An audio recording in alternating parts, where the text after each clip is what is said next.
இல்லை இல்லை, அதில் நாங்கள் சொன்னதுபடி நீங்கள் ஏற்கனவே இதை முடிச்சேன், ஐம் ஜஸ்ட் கன்க்ளூடிங்.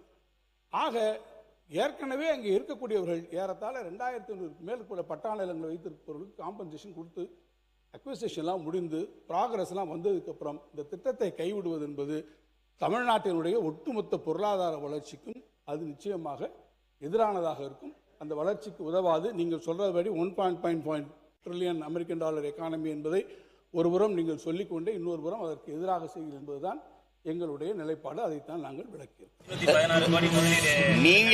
நீங்க நாட்டில் இருக்கிற எல்லாரையுமே உங்களை மாதிரி கருதிக்கிட்டீங்கன்னா ஒன்றும் பண்ண முடியாது. தனிப்பெரும் முதலாளிகளின் வளர்ச்சியை ஒரு நாட்டின் வளர்ச்சின்னு கட்டமைக்கிறதை யாராவது நம்புறவே இருந்தா அவன்கிட்ட போய் பேசு, எங்க கிட்ட சொல்லாதீங்க. என்ன தனிப்பட்ட ஒரு முதலாளியின் வளர்ச்சியை ஒட்டுமொத்த நாட்டின் வளர்ச்சின்னு எப்படி கட்டமைக்கிற? எப்படி கட்டமைக்கிற? 2500 ஏக்கர் நீ மேல சிப்காட் கெடுக்கிற, 2500 பேருக்கு வேலை கொடுப்பியா? நிலத்தை கொடுத்தவனுக்கு என்ன கொடுப்ப? நீ ஒரு கட்டமைக்கிற, நீ தொழிற்சாலை கட்டினா வேலை கிடைக்கும்ங்கிற. வேலை கிடைக்கும், வேலைக்கு என்ன கிடைக்கும்? சம்பளத்தை வச்சு என்ன செய்யலாம்? சாப்பாடு. எந்த தொழிற்சாலை பைத்தியக்காரா அரிசி பருப்பை விளைய வைக்கும்னா பதில் சொல்ல மாட்ட. சம்பளம் இருக்கும், சாப்பாடு இங்க இருந்து வராது, சம்சாரி தானே கொடுக்கணும். அப்ப நிலத்தை பறிச்சுக்கிட்டீங்கன்னா சோறு மண்ணை திம்பிய, எங்க எதை திம்ப? தம்பி, இது அறிவு இருக்கிறவன் சொல்லி சிந்திக்கிறது. அப்படி அறிவே இல்லாத ஒரு கூட்டத்துக்கிட்ட நாங்க சிக்கிக்கிட்டோம். அதனால நீ பேசுறதெல்லாம் நாங்க கேட்டுக்கிட்டு இருக்கோம். இந்த பரந்தூர் விமான நிலையம் வர்றதுனால பல கார்பரேட்டுகள் இப்ப பாத்தீங்கன்னா காஞ்சிபுரத்துல ஒரு 1000 ரூபாய் ஸ்கொயர் ஃபீட் 10,000 ரூபாய் வராது. வர்றதுன்னா வியாபாரம் நடக்குது. அது நடக்க அது இப்ப தெரிஞ்சுக்கிச்சுல உங்களுக்கு எதுக்காக இங்க விண்ணூர்தி நிலையம் வருதுன்னு, எதுக்காக வருதுன்ட்டு. நமக்கு இருக்கிறது 1301 ஏக்கர்ல மீனம்பாக்கத்துல ஏர்போர்ட். உலக நாடுகள்ல 680, 861, 877 இந்த ஏக்கர்கள்ல தான் இருக்கு உலக நாடுகள்லயே. அதுல இதை விட அதிகமான பயணிகள் பயணிச்சு போறான் வரான். உங்களுக்கு புரியுதுல? நமக்கு 428 வண்டி தான் ஏறி இறங்குது, அவனுக்கு 967 வண்டி இறங்கி ஏறுது. நம்மளை விட அவனுக்கு நம்மளோட நிலப்பரப்பு கம்மி. ஆனா நீ இது முதலாளிகளின் லாபத்தை வைக்க. இப்ப சென்னை மீனம்பாக்கம் விண்ணூர்தி நிலையத்துல ஒரே ஒரு முதலாளி வண்டி தான் ஓடுது, இண்டிகோ. அவர் சொல்றதான் கட்டணம், அவர் எடுக்கிறதா நேரம். என் ஊர் மதுரைக்கு போய் இறங்க 24,000 ரூபாய் வருது. திருப்பி மதுரையிலிருந்து சென்னைக்கு வர 24,000 ரூபாய் வருது. ஒரு தடவை பயணத்திற்கு நான் 50,000 1/2 லட்சம் செலவு பண்றேன். எப்படி? அப்ப நீ சொந்தமா ஒரு விண்ணூர்தி கூட இல்லாத ஒரு அரசு எதுக்கு 5000 ஏக்கர்ல ஏர்போர்ட் கட்டுதுன்னா, பரந்தூர்ல ஏர்பூட்டி உலன்மை ஒழிய ஏர்போர்ட் கட்ட வேண்டியது இல்லைங்கிறது எங்க கோட்பாடு. நீ எந்த கொம்பாதி கொம்பை வேணாலும் குட்டிக்கரன் அடி, நான் இருக்கிற வரை கட்ட மாட்டேன், கட்ட முடியாது.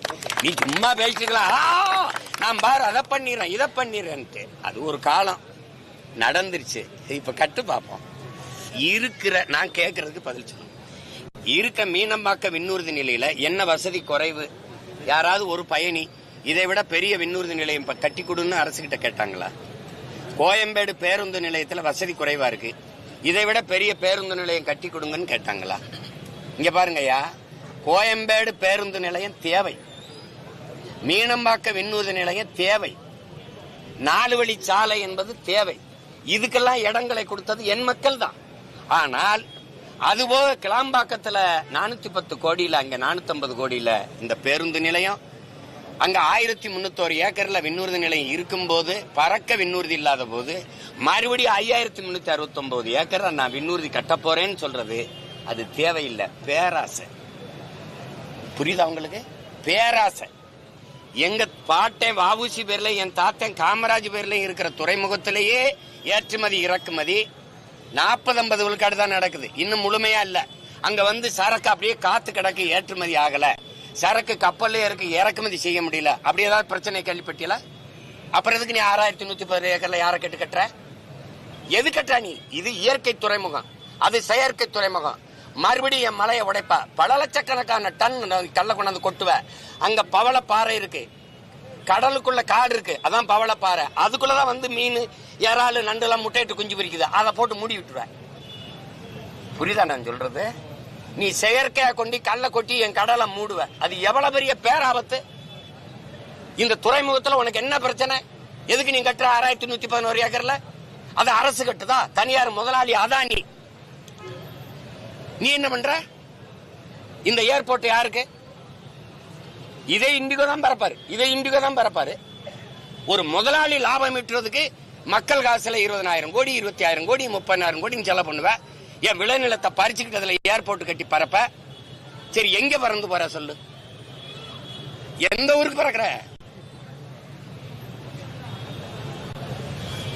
பசியோடு இருக்கவனை பத்தி கவலைப்படாம பறந்து போறவனை பத்தி கவலைப்பட்டுக்கிட்டு இருக்க நீ. தம்பி, நீங்க இங்க பாருங்க ஐயா, உன்னை கவனிச்சுக்கணும். நீ சந்திர மண்டலத்துக்கு சந்திராயன் அனுப்பலாம், சயின்டிஸ்டுக்கு சாப்பாடை என் சம்சாரி தான் அனுப்பணும், விண்வெளிக்கு விண்கலத்தை அப்படி ஏவி இறக்கலாம். ஆனா அந்த விஞ்ஞானிக்கு சோறு என் விவசாயி தான் அனுப்பணும். அதை மனதில் வச்சுக்கிட்டு வேலையை செய்யணும். நாம் தமிழர் கட்சியின் தலைமை ஒருங்கிணைப்பாளர் செந்தமிழன் சீமான் அவர்கள் பரந்தூர்ல விமான நிலையம் அமைக்கக்கூடாது அப்படின்ற கருத்துல எப்போதுமே உறுதியா இருக்கக்கூடியவர். திமுக ஆட்சி காலத்துல கூட பரந்தூர்ல விமான நிலையம் அமைச்சு பாரு, நான் வந்து என்ன பண்றேன் பாரு, உன்னால விமான நிலையம் கட்டவே முடியாது அப்படின்னு ரொம்பவே தில்லா வெளிப்படையா செய்தியாளர் சந்திப்புல சொல்லி வந்துட்டு இருந்தாரு. ஏற்கனவே இருக்கிற ஏர்போர்ட்ல பறக்க விமானங்கள் இல்லாத போது பரந்தூர்ல விவசாய நிலங்களை அழிச்சிட்டு ஒரு விமான நிலையம் கட்டணும் அப்படின்றது தேவையில்லை, பேராசை அப்படின்னு சீமான் அவர்கள் குறிப்பிடுறாரு. குறிப்பா விவசாய நிலங்களை அழிச்சிட்டு பரந்தூர்ல விமான நிலையம் கட்டணும் அப்படின்னு போது சாப்பாட்டுக்கு என்ன பண்ணுவீங்க? பறக்கிறவங்க யாரு? வசதியானவங்க தானே. வசதியானவங்களை பத்தி பறக்கிறவங்களை பத்தி ஏன் கவலைப்படுறீங்க? இங்க பசியோட இருக்கவனை பத்தி கவலைப்பட மாட்டீங்க. எங்க வேலை பார்த்தாலும் எவ்வளவு இடத்துக்கு முன்னேறினாலும் இங்க இருந்து சந்திர கிரகணத்துக்கே போனாலும் கூட சாப்பாடு வந்து எங்களோட விவசாயி தான் கொடுத்தாகணும். எனவே விவசாய நிலங்களை அழிச்சிட்டு ஒரு விமான நிலையம் கட்டி வளர்ச்சி அப்படின்னு சொல்றத ஏத்துக்கவே முடியாது. விமான நிலையம் கட்டுறதுனால தனிப்பட்ட முதலாளிகள் வளர்ச்சி பெறுவாங்க. முதலாளிகளோட வளர்ச்சியை எப்படி ஒரு நாட்டோட வளர்ச்சி அப்படின்னு கட்டமைக்க முடியும்? பரந்தூர்ல ஏர்போர்ட்டி உழலாமை தவிர ஏர்போர்ட் கட்ட முடியாது அப்படின்னு சீமான் அவர்கள் தன்னோட கருத்தை வந்து சொல்லியிருக்காரு. ஒரு தனிப்பட்ட முதலாளியோட வளர்ச்சியை வந்து எப்படி ஒரு நாட்டோட வளர்ச்சி அப்படின்னு கட்டமைக்கக்கூடிய ஒரு யோசனையை வந்து அதை என்னன்னு சொல்றது, இப்ப இருக்க மக்களுக்கு அந்த கருத்தை வந்து புரிய வைக்க முடியல அப்படின்னு சீமான் அவர்கள் தன்னோட கருத்தை வந்து சொல்றாரு. குறிப்பா தற்போது ஆட்சியில் இருக்கக்கூடிய தமிழக வெற்றி கழகம் வந்து திமுக ஆட்சியில கொண்டு வரப்பட்ட பரந்தூர் விமான நிலையம் கட்டமைப்பு வந்து முற்றிலுமா தவிர்க்கப்படுது அப்படின்ற அறிவிப்பை வந்து வெளியிட்டிருக்காங்க. இப்படி அறிவிப்பை வெளியிட்டதுமே திமுக கட்சியினரிடையே இது பெரும் கலக்கத்தை ஏற்படுத்தி இருக்கு. இருந்தாலும் பரந்தூர்ல விமான நிலையம் கட்ட முடியாது, அதற்கு மாற்று இடத்தை கண்டுபிடிச்சு அங்க கட்டிக்கலாம் அப்படின்னு தற்போது முதல்வராக இருக்கக்கூடிய விஜய் அவர்கள் அறிவிப்பு ஒன்றை வெளியிட்டிருக்காரு. இப்படியான சூழல்ல நாம் தமிழர் கட்சியின் தலைமை ஒருங்கிணைப்பாளர் சீமான் அவர்கள் பேசின இந்த வீடியோவும் கூட சமூக வலைதளங்கள்ல வைரலாகி வந்துட்டு இருக்கு.